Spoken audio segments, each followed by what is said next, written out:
Well, Joe, heartbreaking and so sad to hear what happened here. Now we're finding out more about the mother involved and why she allegedly would do this. It's the unimaginable. 4 innocent kids, all between 6 months and 4 years old, now dead.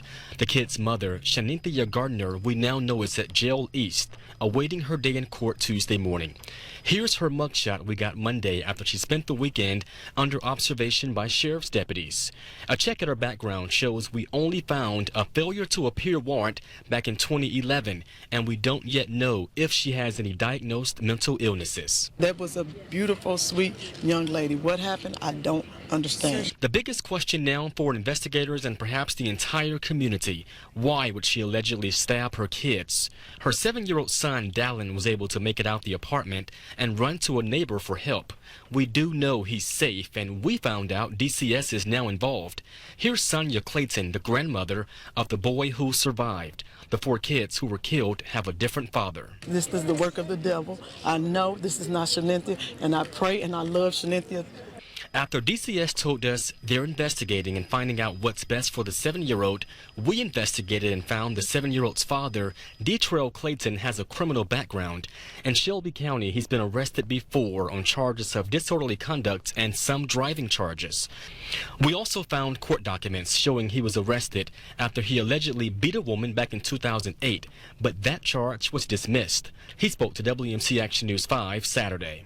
I don't even have words, I just need to hold him. I need my son.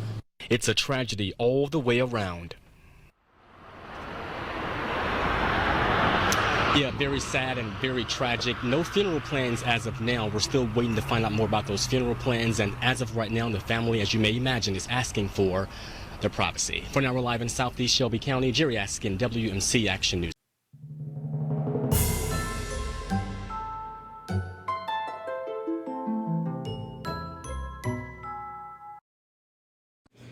On the night of July 1st, 2016, Martin Gardner was at work when he received a phone call that would change his life forever. On the other end of the phone was Shanynthia Gardner, his wife, desperate and in tears, confessing to a heinous crime that would not only be unpardonable by justice, but also unpardonable by God. She had murdered their 4 youngest children. But what happened that night? What drove Shanynthia to commit this sadistic crime? Martin and Shanynthia were an average married couple, both working and happily raising their 5 children. Dalen, 7, Taylor, 4, and daughters Saya, 3, Savvy, 2, and Yazi, 5 months. There was no indication that Martin and Shanynthia had any problems with their children, beyond what is normal when a young child gets into mischief. They had a perfectly normal life, just like any other family in Memphis, Tennessee, or so it seemed. However, that normalcy would be shattered forever on July 1st, when Shanynthia made the worst decision a person can make. According to Martin's testimony, the two said goodbye with a kiss and a hug on the morning of July 1st. Martin left home for work, while Shanynthia took their 5 children to school, also on her way to work. Martin, for his part, was confident in his work, working hard, and eager to hug and kiss his children goodnight before bedtime. But Shanynthia's plans changed in an instant. According to the police, she had a breakdown and desperately asked for permission to leave early to look for her children, believing they were in danger. Her desperation was such that her boss let her leave without a problem. This begs the question, what was Shanynthia thinking when she drove to the school to pick up her children?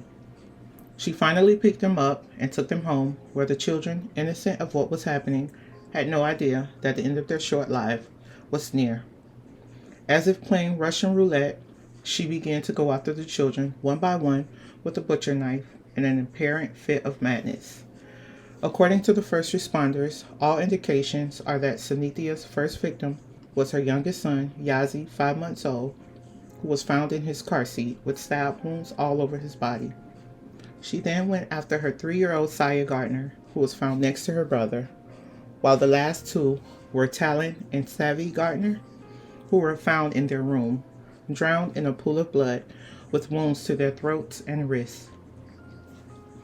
After seeing the fit of madness that gripped his mother, the Gardner's eldest son, Dalen Clayton, who was not Martin's son, ran out to call for help from the neighbors. It was because of Dalen's bravery that the neighbors eventually learned what was happening and, terrified, immediately called the police. But Dalen and the neighbors saw Shanynthia leave the house with a knife in her hand and then return. When the police arrived, they found her at the scene covered in blood and crying. She was immediately arrested. During her trial, background information used by the defense to argue her innocence came out, and it is that in March 2015, almost a year before, Shanynthia allegedly had a psychotic episode similar to the one that led her to kill her children. She was also at work when suddenly felt that someone was following her and would harm her children.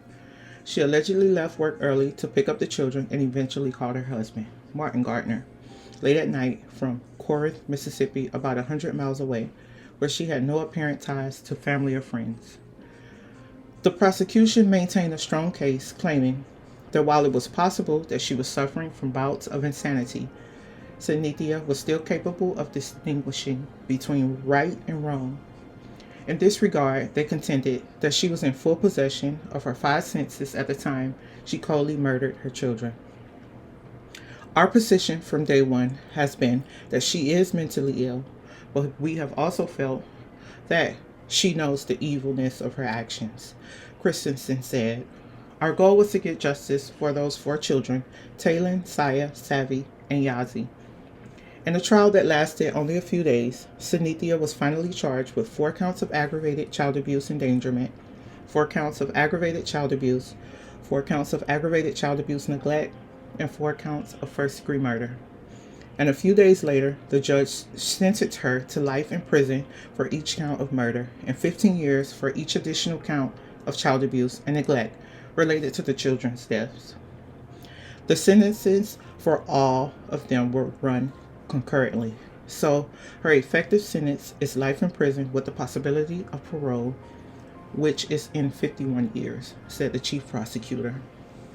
As of today, it has not been determined what really drove Shanynthia to viciously murder her children, but what is known is that she will never be able to hurt another child again. Before we sign off, if you think or believe you know a child is in danger or experiencing neglect, you should call 911.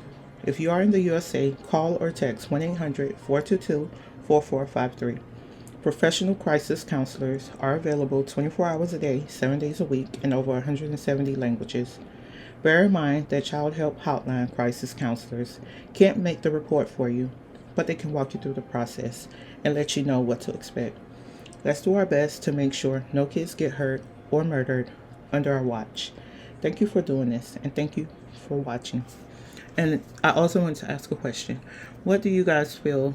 We're not God, granted. What do you guys feel on people with mental illnesses having children?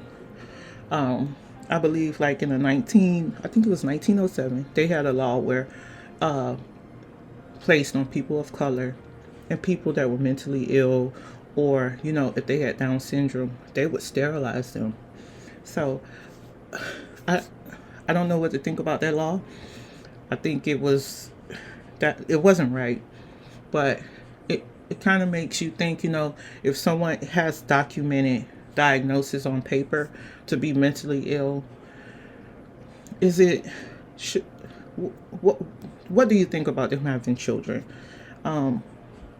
So just leave your thoughts and let me know what you think about this case, and like, share, and subscribe. And thank you guys for listening and watching. News for you right now. We're hearing from the district attorney appointed to the Shanynthia Gardner case. Gardner was found guilty and sentenced to 51 years, essentially life in prison, for killing her 4 children. Now, after 51 years, Gardner is eligible for parole. It's a just sentence. I mean, we have 4 victims that were brutally stabbed and murdered. So I think it represents justice for all 4 of those little babies. Also for Martin Gardner, who's here today, the father of those children. So we feel like it was a just sentence. Gardner's attorneys can appeal within 45 days. The DA did say the time Gardner has served already will count towards the 51 years that she's 51 years and then 5 years into the sentence. In 2016, Gardner stabbed 4 of her kids to death. They range from 5 months to 4 years old. A doctor later advised that Gardner suffered from mental illness and did not understand her actions at the time. As we learn more, we'll update you online at abc24.com and in the free ABC24 app.